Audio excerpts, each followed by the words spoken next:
What up, Savages? CJ here, back with another Savage Talk podcast, the official Savage Coaching podcast. And this is our third installment. This is the third edition of the podcast. And today, the theme, what I want to talk about is something that randomly came to me, something that really inspired me less than an hour ago. And I mean that. I mean, I had to turn this on. I had to get this out. I felt like it was a good time. But the theme on this podcast is going to be why I think you should reconsider taking the stairs.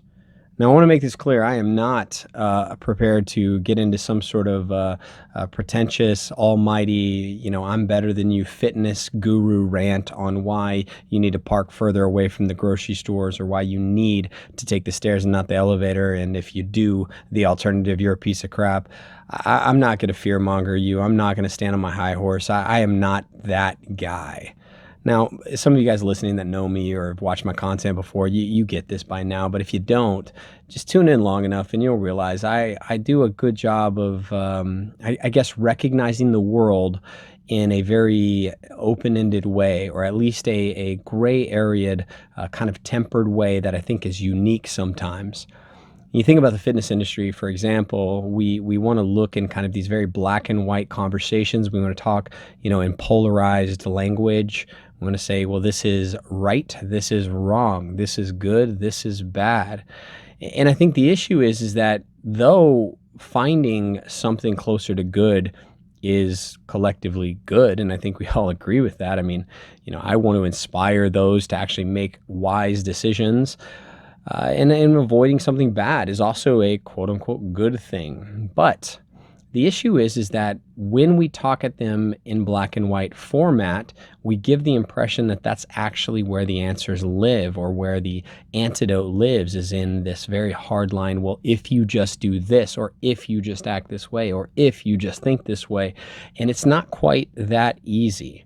You see, I think right is something that could be argued to exist.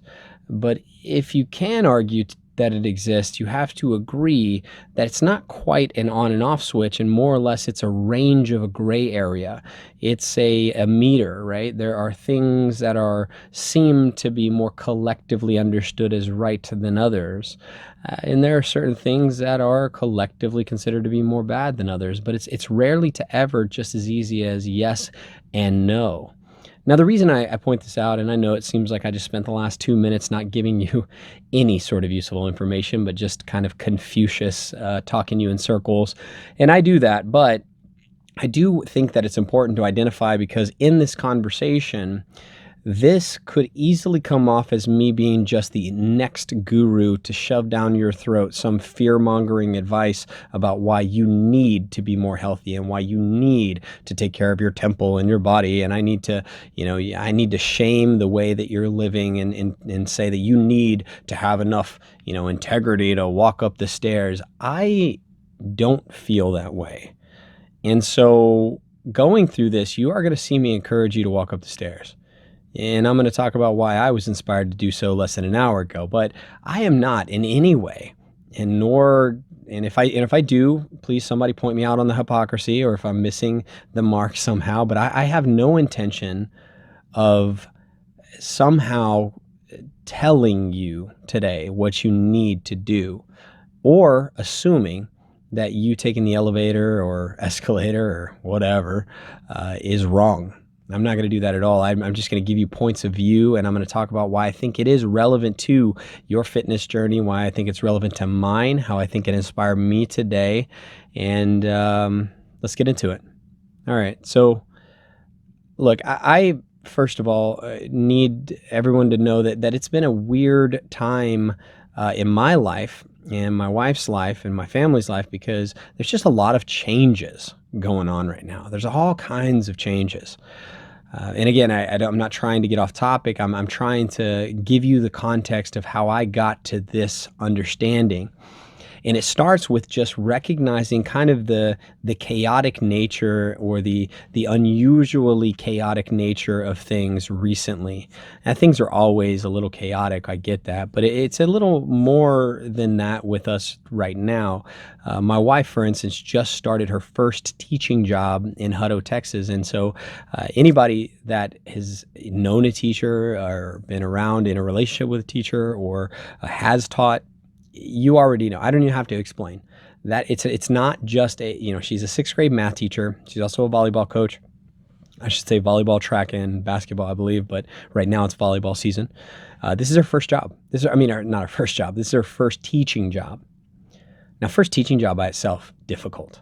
Now you throw in the fact that math is arguably one of her more challenging subjects for her personally, and the fact that you're in this coaching role your first year. I mean, she's just, it is a life flipped upside down, and it's something not only that she's dealing with, and I first and foremost have so much empathy for what she's going through because it's so stressful, but I also would be remiss if I didn't mention the fact that it does, of course, affect me. As you can imagine, I mean, and again, it's not to be selfish about it. It's to say that anytime your spouse is going through some drastic change, obviously it trickles over to you in some way. And this could affect, kind of certain things or certain routes that maybe you're on. And I feel like that's one of the variables that her and I have been introduced. And I think that both of us have kind of been, somewhat hit sideways with some of that change. Now, in addition, we moved apartments. Now, we moved apartments to be closer to her job. We also moved to be closer to a job that I thought I was going to be more taking part in, that had to do with Savage coaching, but that fell through, and that's neither here nor there. But long story short, I'm doing a lot of home officing and then working out of a transformation center as well, which I'll talk about here in a minute. But the thing is like there's just been a lot of life changes. We've moved. She's got the new job. Savage coaching. You're here. You listen to Savage Talk. Savage coaching has been the most unique business that I've worked with, or tried to, kind of champion, I guess. I have the entrepreneurial DNA. I genuinely believe that. And I don't say that in the sake of like entrepreneurs are cool, because to be quite honest with you, I wish I didn't have this DNA half the time. But if I'm keeping it real, like it's in my nature to be kind of the guy that's in captaining the ship of like a new concept or brand or idea. And so, this isn't my first rodeo. I've done this with a personal training school that many of you may know about. I've championed and built other individual personal training businesses. I've helped others build their personal training businesses and their concepts. I've done e-products and online stuff, boot camps, etc., gyms. But this one is unique, and it's the reason I say that is because it's uniquely stressful. Now, maybe it's the collection, it's the timing in life right now. It's kind of like all the things swelling and kind of doing their thing, like molding together right now. It's more challenging than ever doing this entrepreneurial side of the house. And I don't want to get you wrong. I love every step of it, and I'm seeing it through. Like, this shit's happening. But it is more, it's more work and more kind of underwater than even the normal version of what this already entails. I mean, building a business, you're underwater, period. That's just exists. But this is a next level of, at least from my personal experience. And there's also been these kind of unique things that have happened along the way where, whether it's, people we thought we were going to be working with, kind of, we ended up not working with, and that was like a big setback, or, maybe something didn't work out the way that we had kind of thought, and we had to re-engineer that or re-look at that, and kind of, there's just been these little hang-ups. Finances have been very tricky this go round as well. But to kind of pull my head out of the weeds a little bit, now that you kind of understand like just some basics of what's going on here, all of this life that all of you guys experience, that anybody listening to this, you have your shit. Like, you have your own Savage coaching, you have your own new job, if you will, you have your own, moving, you got, and these are just representations of my individual situation of conflict, of stress, of kind of some sort of moved pawn in my life. Now, We all have this. And I think here's where it gets interesting. Due to, all the things that need to go into Savage coaching and whatnot, last night, all right, it started last night. I had a business meeting with my business partner, Laura. So shout out, Laura, if you're listening to this. She is one of the most incredible human beings on the planet, by the way. I need to just get that out and say that because that is the truth, and I'm so thankful to have her. But we had our meeting. Lots of moving parts as usual. Had some pretty big, so a couple of things that were very annoying that were unexpected that we have to figure out. So now I'm not necessarily stressed, but I'm in this kind of go mode. I'm in this very like elevator, all right, let's get shit done mode. Well, that sometimes for me can be a trap, and it was last night because after our meeting and it was kind of late, I just could not go to sleep, and so instead I stayed up essentially like all night. I mean, I don't think I got a single wink of sleep last night, just because I was so in this tunnel vision, in this focus, in this area of the business. And so this leads to me needing to go meet with a client of mine, Lou, who's actually getting ready for her first powerlifting meet. And she's also the owner, or co-owner, I should say, of Transformation Center Bootcamp, or Transformation Center Camp. Is that how I say it? Camp Transformation Center. I'm gonna butcher that, and I feel guilty actually because they've been super graceful, and I've been so glad to have them, and it's been awesome like going over there and using the facility and like just getting to know her and Mac and and all them. So anyway, I apologize for butchering it, but essentially like I needed to go over there and do a session with her. We're going to be bench pressing. No big deal, right? I mean, I fucking love hanging out with them, so it's good shit. But I'm sleep deprived, and now I need to go over there. Now, the good news is I'm not really feeling it for some reason. Like I'm numb to it. So I go, we have a good time. Actually, not only have like a great workout, in my opinion, now I wasn't working out, but I think she had a great workout. But we got into some great conversations. And Mac, who is Lou's boyfriend, and he's the head instructor there, master trainer, I think is the title. But essentially he's the lead instructor there at the Transformation Camp. And him and I jive in a weird way, like in a really good weird way, but it's like, I don't know, we just see kind of through space and time on the same level, I think, to a certain extent. And so we're getting into some of these kind of things, and I had been wanting to challenge him to get on video and do some videos and see how he was, and as kind of a, an on camera, instructor, I guess, or on his feet in a candid way. And so anyway, we did a couple of videos of exercise instruction. He crushed it, did such a great job.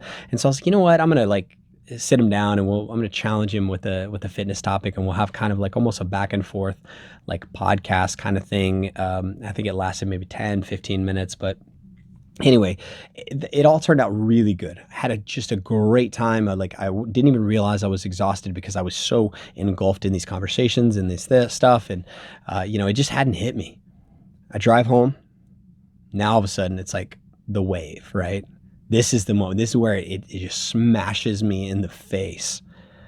So pull up on the motorcycle, I get my backpack on, I had my laptop and all that shit, so it's heavy as fuck. I'm just like one of those, like, just moping, right, down.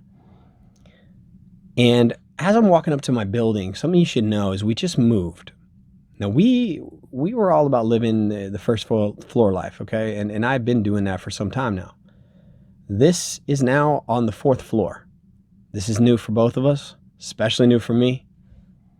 I never really thought too much of it. I mean, at first I thought, man, it's gonna be a pain in the ass moving. Now the good news is we're on the 4th floor, the very top of this building, but we got an elevator. So we got stairs and we got the elevator.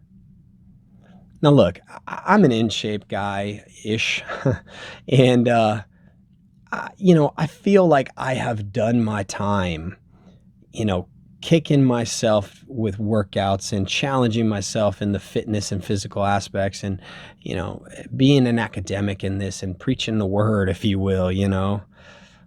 I'm an evangelical for fitness. I've done my time, but I don't. The reason I say that is just because I don't feel the need whenever I'm walking. So right now, so again, picture me. I'm exhausted. I'm like beat up, dragging. And I'm walking up to the building, and I noticed that, and I don't even know why I noticed this, because I don't really have these conversations in my head of like, oh, I really should go up the stairs.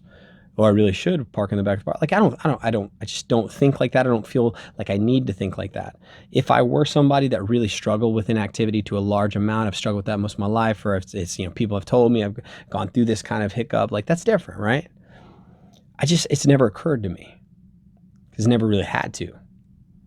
But I'm walking up to the building, walk right past the stairs, and I'm headed right for the elevator. And for some reason in that moment, I recognized what I did. Now, look, I'm exhausted. I'm not, as far as I know, I don't have, heart disease. I don't have the onset of, obesity is not knocking on the door. My cholesterol's fine, I think. My blood sugar's fine, I think. I think I'm all right. Hell, I'm a personal trainer, man. I'm sitting here talking on a fitness podcast. And I'm exhausted. I haven't slept. I ain't slept in a while, man. I did my time. I did my shit. Like, I earned it, Fucking earned that elevator, man. What does it really matter? But I couldn't help but like ask myself, I guess, for some reason, amidst all this, why? And then I started going down this rabbit trail of a thought. And this is not uncommon for me, all right? Again, anybody that knows me well enough, you might have heard me get into some weeds before. Well, these weeds, I started going down this rabbit trail of like thinking like, okay, well, why? Like, why? Why did I choose that? You know what I mean? Like, why am I just completely neglecting the stairs? All right, CJ, well, you're fucking tired. You're this and that. And all these justifications already, like, I'm way too good at debating where all of the kind of outs present themselves. Now, I want to make this very clear. Just because you are good at winning an argument does not mean you are right. Those are two different things. And even right in itself, I've already addressed, is nuanced. It's open-ended. But, I'm good at winning. And so even internally, my body just produces the reasons and tries to frame it in the objective sense of like trying to, checkmate this kind of negative or questioning ideology. All right, so I'm tired. I'm this, I'm that. Like what, I'm framing all the fucking like winning strategies of like how I could talk myself into, it's fine. What does it matter? But here's where it regressed for me. And this is where I got trapped.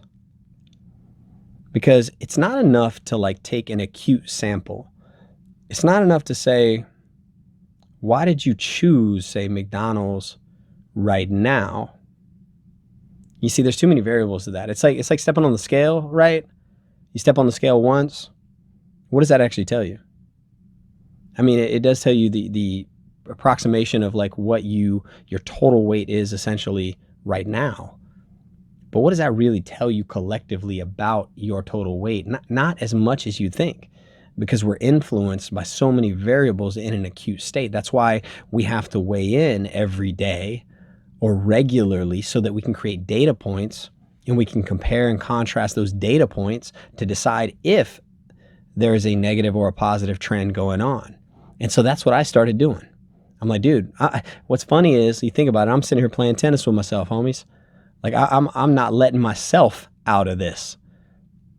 And a part of me thinks it wasn't even about like, oh, you need to be better. It's more like just for something, some demon inside of me cannot help but argue and debate in such a way that here I am kind of pinning myself to the wall. I'm debating myself, holding myself accountable. So I start laying out these data points. I'm like, all right, well, the acute change, like the acute right now, I got the reasons. But when I got to realizing I could probably count on one hand. I mean, we've been living in this apartment a little over a month. I bet you not more than 3 times, possibly 4 or 5. Oh, my voice is cracking. It's on puberty. Possibly 4 or 5, but I'd say 3. Honestly, I feel like a safer bet is like 3 times.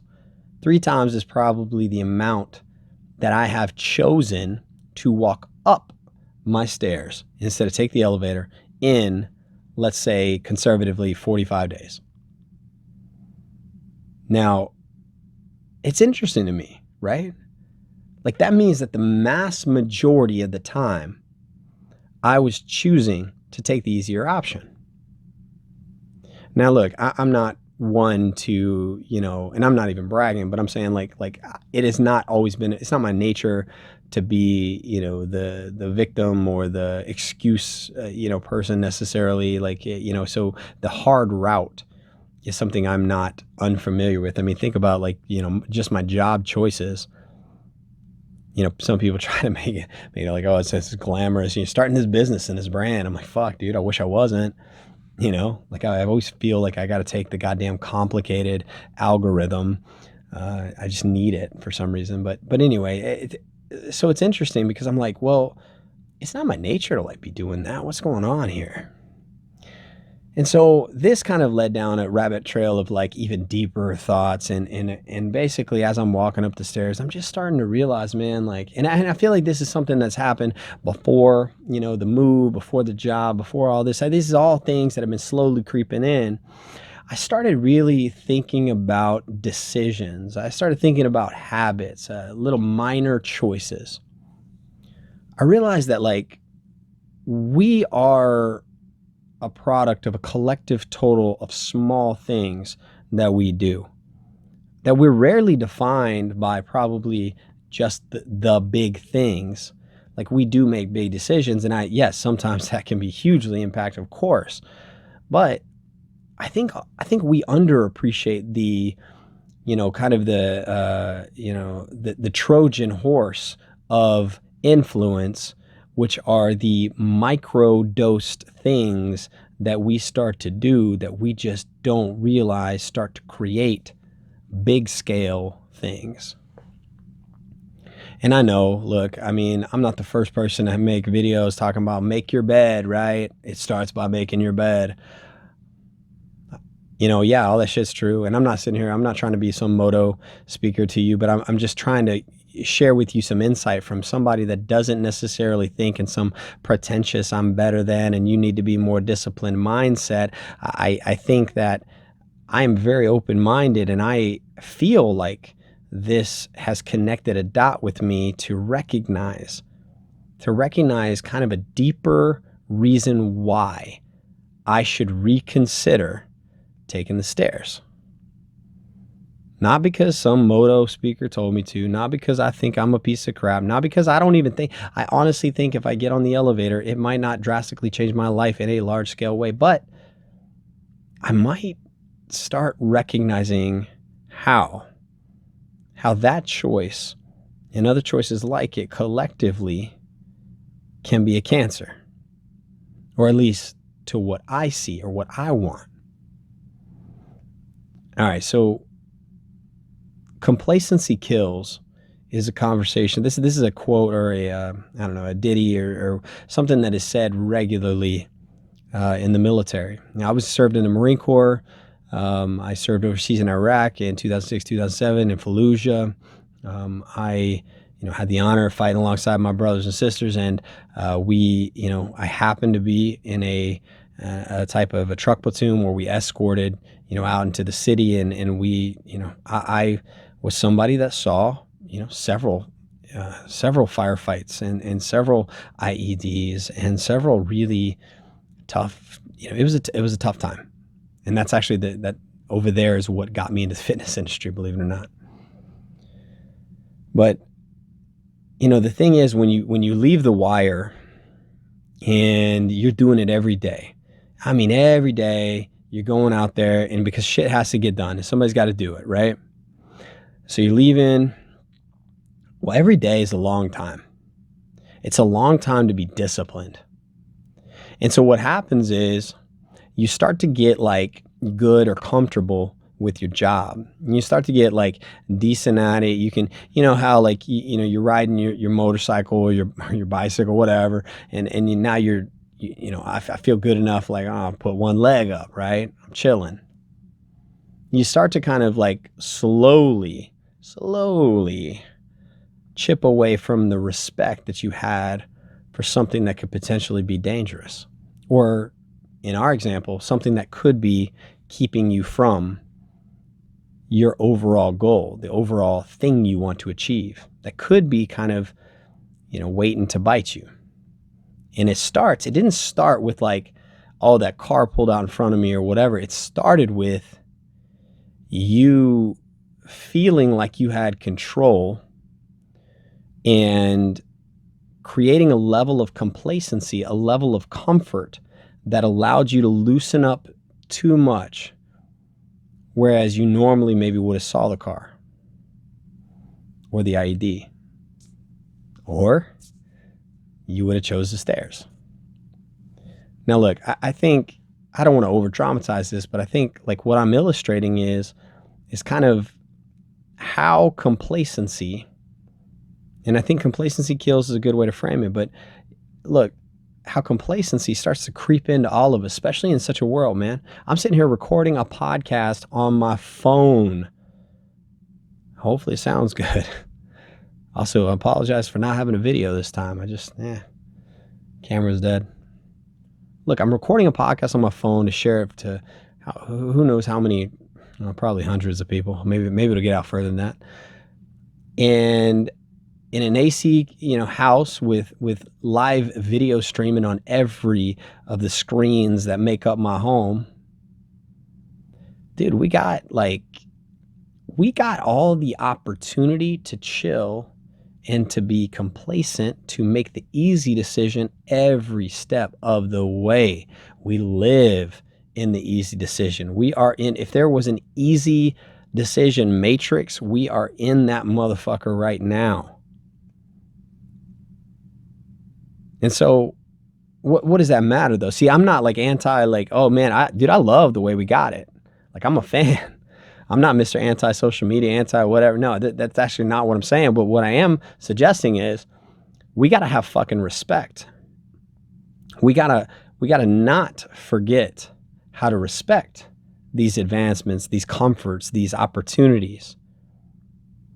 And I think that this is what's happened to me over time, is all this stress, all these moving, the jobs, the business, the change, like everything together has eroded away at my giving a fuck.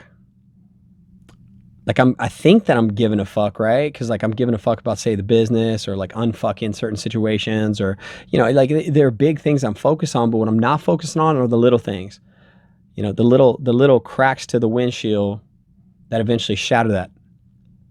I'm not paying attention to those because it's too easy to not. I got other shit to worry about. And these decisions, these little habits, they creep in, man. They're gremlins that start to pick apart the airplane. And I think I noticed that with myself. And I think that's really kind of the enlightenment that I had whenever I got home, was like, hey, why don't you just take the stairs? I mean, grand scheme, I should say, like on the ground level, the acute change, is such a big isolated decision? Nah. Might not even be measurable necessarily, but I'm worried that it represents a collection of other decisions like that have started to erode away at my ability to get closer to where I want to be. Where I want to be requires me to not be complacent and not be comfortable. And small decisions of choosing that comfort over discomfort, they eventually become the problem. They eventually become the big things that I start to see. And so anyway, I chose to take the stairs. Now, as I promised you, all right, we're approaching 30 minutes. It'll be a shorter podcast today. I think those are nice sometimes, right? Here's the deal. As I promised you, I'm not telling you to go take the stairs. I know you're like, what the fuck, dude? I thought that was the whole goddamn point. I'm like, not exactly. I think that you need to first get a bead on what it is that you want. You see, I'm agnostic when it comes to people's what is they want, or what makes them, quote unquote, happy.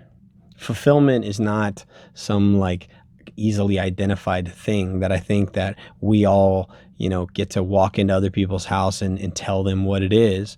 And that's what a lot of these fucking, I'm sorry if I piss anybody off. A lot of these pretentious, thinking they're holier than fucking YouTubers out here in the fitness community, ranting their way to telling people how they have to be, how they need to be, and what is and is not healthy. I mean, the level of arrogance attached to that, kind of, in the lack of appreciation of really the broad scope nuance that really goes into that, is ridiculous.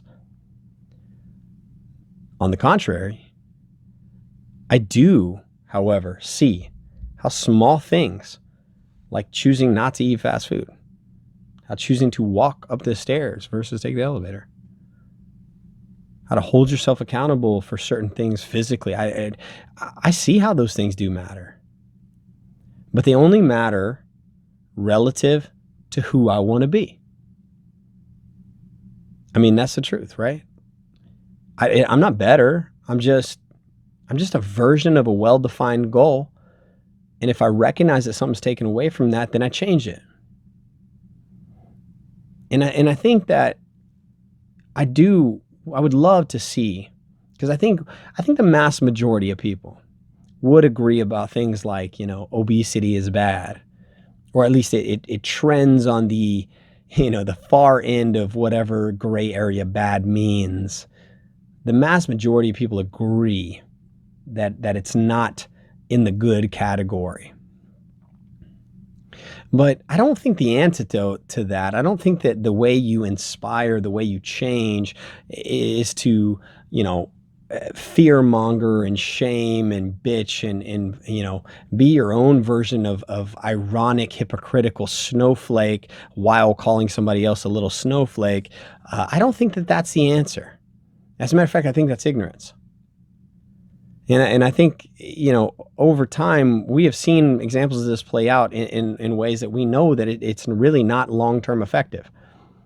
Think of like the prison system, for instance. Now, I'm not saying, look, I don't have a lot of opinions around the prison system, but I do know that the mass majority of people, due to the way that it's set up, are not necessarily reformed. Now, look, maybe there's lots of correlations, not causation. There's lots of reason, but it seems to me that kind of the extreme hard-lined approaches of handcuffing somebody or, shaming them or whatever.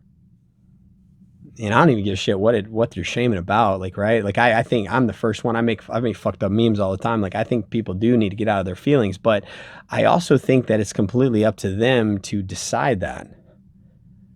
And I think that if I do want to inspire them to get out of their feelings, my answer is not to say, God, you're such a pussy. That's ridiculous. It's never worked in the history of time. If I want to inspire somebody to take the stairs, I need to have an open-ended, honest conversation with them. I need to basically just share with them my experience. Here I am, a fitness trainer, somebody that's been, quote unquote, knock on wood, healthy most of my entire life. I've always been relatively athletic. I think, gifted-ish. And I preach this stuff for a living, and I'm telling you that I just had, kind of a realization and understanding, a connecting of the dots that I think is revolutionary to me, of why I need to hold myself accountable for something as silly as walking up the stairs instead of the elevator. I don't fit in the camp of like the people that are getting yelled at over this kind of shit, but I had the same realization. And I think when we can start to appreciate one another on that kind of level, when we can kind of start to speak that language, or at least absorb that language, now we at least have a dialogue, or a potential dialogue. So anyway, I'm not telling you to take the stairs. I'm not. I'm not telling you to fucking work out. I think you should. If you like playing video games, play fucking video games. If you like riding up and down elevators, do that. But for me, what I've had to realize is that when I look deeper into what it is that I want for myself, who I want to be, what the big things that matter are, taking the elevator too often, making that decision collectively and allowing that complacency to creep in, is eroding my ability to get closer to my goal. It is holding me back. It is handcuffing me from that. And I don't want to allow that. So for me, I chose, out of my exhaustion and the not perfect timing and all my excuses, I chose to walk up 4 flights of stairs. So that's it, guys. Thanks for tuning in. Appreciate y'all so much. And tell me what y'all think about this. Want to hear the comments and conversation and all that stuff. We'll talk at you later. Bye.